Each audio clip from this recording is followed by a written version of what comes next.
All right, so we're going to be deep diving into a case today, and let me tell you, it's got more twists and turns than, than a back road in the Everglades.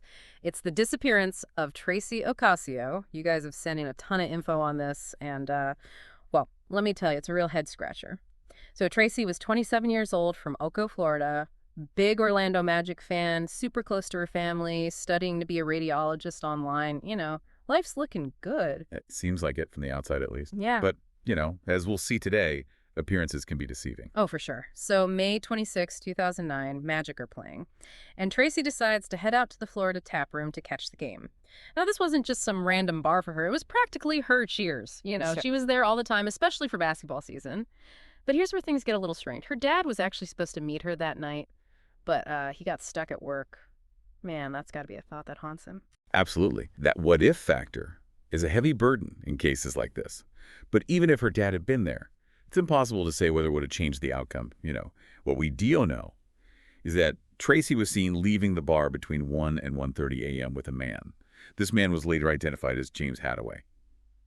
And they seemed, pretty comfortable with each other, just based on the surveillance footage. Okay, so they find this footage, right. But here's the weird part.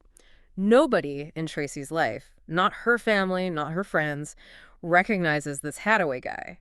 So how did they end up leaving together? I mean, was this some chance meeting, or was there something more going on that we're not seeing? Well, it's a question that investigators grappled with from the very beginning.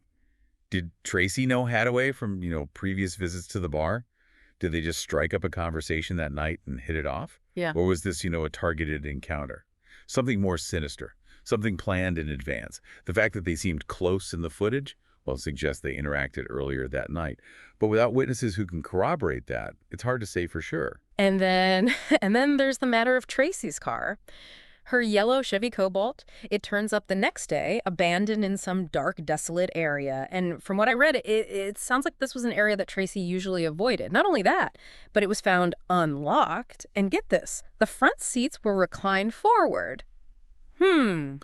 What's going on in the back seat that you'd need to do that? Yeah, that detail is chilling, no doubt about it. It immediately suggests that something happened in that backseat. Maybe a struggle, an assault, maybe even an attempt to hide something or someone. And the car being unlocked just adds another layer of mystery. Was it left that way intentionally? As some sort of twisted message? Or was there a rush to flee the scene, a moment of panic that caused them to forget to lock it? And here's where it gets really interesting. The car was found just 150 yards from Hataway's house. So naturally, the cops go knocking on his door. And what does he say? He says that Tracy just gave him a ride home. Oh, just a simple good deed gone wrong, right? Right. Except the location of the car completely contradicts that story. Right, that's where his story starts to fall apart. And it unravels even further when you factor in the phone records. Tracy's phone last pinged near Hataway's house before going silent. That's a pretty damning piece of evidence placing them together in those crucial hours after they left the bar. So we got Hataway, a complete stranger to Tracy's circle, leaving the bar with her. His alibi is busted, and her car is found near his place. It's not looking good for this guy. Nope, not at all. But wait, there's more. As the cops dig into Hataway's past, they uncover a whole other side to him. Turns out, he's got a history. Juvenile kidnapping, drug use while out on bond. This isn't just some random dude who happened to be in the wrong place at the wrong time. Exactly. This paints a very different picture of the man we see leaving the bar with Tracy. The drug use is especially significant because it raises questions about his state of mind that night. Was he under the influence? Could his actions have been driven by, a drug-induced psychosis? It's a possibility, but it doesn't explain away his prior history of violence, or the fact that he lied to the police about his involvement. Okay, so we're starting to see a pattern here, right? But then, to make things even more complex, two of Hataway's friends come forward. They say they saw Tracy with him, not just at the bar, but later at his house. And that she turned down his offer of drugs. That's a fascinating detail because it suggests Tracy was trying to extricate herself from the situation. If she was uncomfortable or sensed danger, refusing drugs would be a way to maintain control and potentially create an opportunity to leave. It begs the question, what happened after she refused? Did something trigger Hataway? Did her attempt to leave escalate the situation? These are the kinds of questions that keep investigators up at night. So we've got Hataway, a history of violence, a shaky alibi, and now witnesses placing Tracy at his house. But this case takes an even darker turn when another woman comes forward. Her name is Rachel Clark, and let me tell you, her story is going to send chills down your spine. Rachel's experience is absolutely crucial to understanding the potential danger Tracy faced that night. What's so chilling about her story is that it reveals a pattern of behavior by Hataway, a modus operandi, if you will. A modus operandi. Yeah. And just to explain that term for our listener, a modus operandi is basically a criminal's signature way of doing things, their preferred method of operation. So what was Hataway's MO? Give us the details, but maybe dim the lights a little, folks, because this one's a bit spooky. Almost a year before Tracy vanished, Rachel survived a brutal attack by Hataway. And get this, he started by asking her for a ride home, just like he did with Tracy. Once they were alone, he turned violent. He pinned her down and even told her, "Don't make me kill you." Thankfully, a passerby intervened and saved her life. But those words, they echo in this case, don't they? Man, that is chilling. The similarities between the two encounters are just too much to ignore. It's like a blueprint for how he operates. Ask for a ride, isolate the victim, then escalate to violence. And here's what's really frustrating. Hataway wasn't even charged for Rachel's attack until the investigation into Tracy's disappearance brought it to light. That's a missed opportunity, maybe even a preventable tragedy. It's a chilling thought, isn't it? That a chance encounter, a simple act of kindness, could lead to such horrific consequences. Rachel's story adds this whole other layer of complexity and urgency to the search for answers in Tracy's case.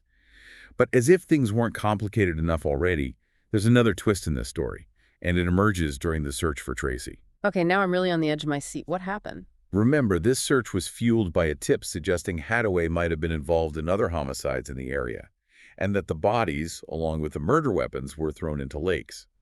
So while searching a dried-up lake bed for any sign of Tracy, the police stumbled upon something unexpected: human bones. Whoa, hold on. So they're looking for Tracy and they find someone else entirely. That's got to be a huge shock for everyone involved. Who were these remains? They were later identified as belonging to Onda Christopher George, who, chillingly, was last seen with Hataway in early February 2009, just a few months before Tracy disappeared. Wait, so we've got two women, both connected to Hataway, both vanishing under suspicious circumstances within a relatively short time frame.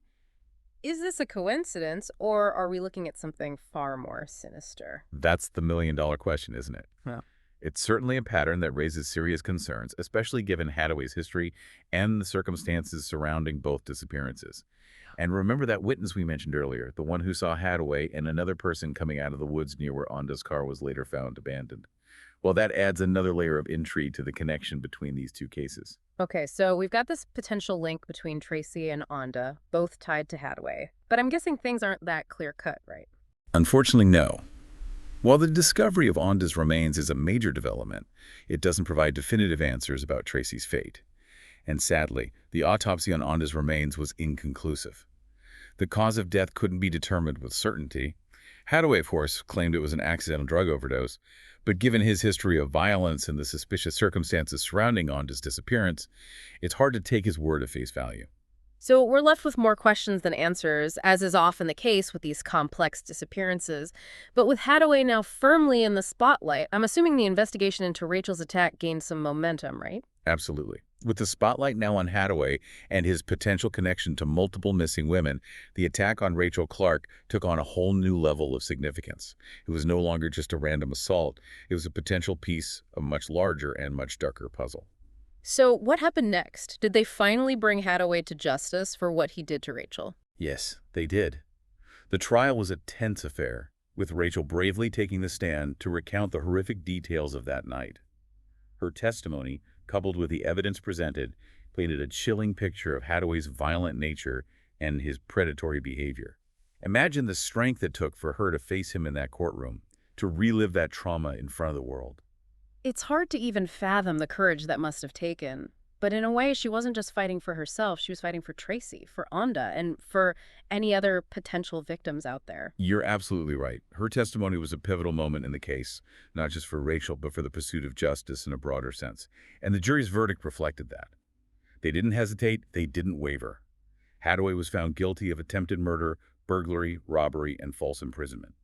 He was sentenced to life in prison, ensuring that he would never again be able to harm another innocent person. Wow, that must have been a powerful moment in the courtroom, a sense of justice prevailing, especially for Rachel. But I can't help but think about Tracy's family. While Rachel got her day in court, they're still left with so much uncertainty. It's bittersweet victory, for sure. Yeah. While Rachel found justice and was able to move forward with her life, knowing that her attacker was behind bars, the cloud of Tracy's disappearance still lingered. There simply wasn't enough concrete evidence to directly link Hataway to her case. And for Tracy's family, that lack of closure must be agonizing. To not know what happened to your daughter, to have no answers, no sense of finality, it's a wound that never truly heals. It's a constant ache, a nagging question mark that hangs over their lives. Imagine the torment of not knowing, the endless possibilities that play out in your mind. Is she out there somewhere? Did she suffer? These are questions that haunt families of the missing every single day. And to make matters worse, in 2015, Hataway even appealed his sentence, claiming he was pressured by his lawyers to waive his right to a speedy trial. It was a desperate attempt to overturn his conviction, a move that must have reopened old wounds for Tracy's family. It's like he was trying to add insult to injury. But thankfully, the appeal was unsuccessful, right? Yes, thankfully the court upheld the original verdict, ensuring that Hataway remained behind bars. But even with him incarcerated, the mystery surrounding Tracy's disappearance remains unsolved. So here we are, Hadaway's behind bars for, a horrifically similar attack. But Tracy's case is still wide open. It's a puzzle with a gaping hole in the middle. And it's got to be incredibly frustrating for everyone involved. You mentioned earlier that the case remains open. What does that actually look like all these years later? Well, it means that hope, though faint, it's still flickering. Detective David Gray, who worked on the original investigation, he's still actively reviewing any new leads that come in, no matter how small or seemingly insignificant. He hasn't given up on finding answers for Tracy's family, and that dedication is really a testament to the commitment of law enforcement to these cases, even when years, even decades have passed. That's got to be a glimmer of hope for Tracy's family, even if it's just a tiny one. But this whole thing, it makes you question our assumptions about safety, doesn't it? I mean, do we take too much for granted, thinking that something like this could never happen to us or someone we love? It's a chilling reminder that life can change in an instant. A seemingly ordinary night out can turn into a nightmare, a wrong turn. Well, it can lead you down a path you never intended to take. This case, with all its twists and turns, it really underscores the fragility of life and the darkness that can lurk beneath the surface of, everyday interactions. It's a lot to process, that's for sure. As I was going through all this info you sent, I kept coming back to that phone ping. If Tracy's phone last pinged near Hataway's house, why didn't they find it during the search? I mean, wouldn't that be the key piece of evidence linking him directly to her disappearance? It's a question that continues to baffle investigators. Was the phone disposed of somewhere else? Was it damaged beyond recovery? Did someone else have it? These are the loose ends, the unanswered questions. They keep cases like this alive, in the minds of those seeking justice. It's like a thread that keeps unraveling, leading to more and more questions. What really happened in those crucial hours after Tracy and Hataway left the bar? Did something happen at his house that led to her disappearance? And what about Anda George? Was her death truly an accident, or was it something more sinister? Are there other victims out there, their stories still waiting to be told? These are questions we may never have definitive answers to, but the fact that we're still asking them, that investigators like Detective Gray are still searching, well, it's a testament to the enduring power of hope and the unwavering pursuit of justice. This deep dive has taken us through a labyrinth of evidence, speculation, and heartache. We've examined the details, considered the possibilities, and grappled with the unanswered questions that continue to haunt this case. This case, it's not just about Tracy or Rachel or Anda. It's about all the missing, all those whose stories are cut short, leaving behind loved ones searching for answers, for closure, for peace. It's a stark reminder that evil exists in this world, that even in the most ordinary of settings, danger can lurk. But it's also a testament to the resilience of the human spirit, the unwavering dedication of those who seek justice, and the enduring hope that even in the darkest of times, the truth will eventually surface. We may never know the full truth of what happened to Tracy Ocasio, but her story serves as a powerful reminder to be vigilant, to trust our instincts, to speak up if we see something that seems wrong, and to never ever give up hope,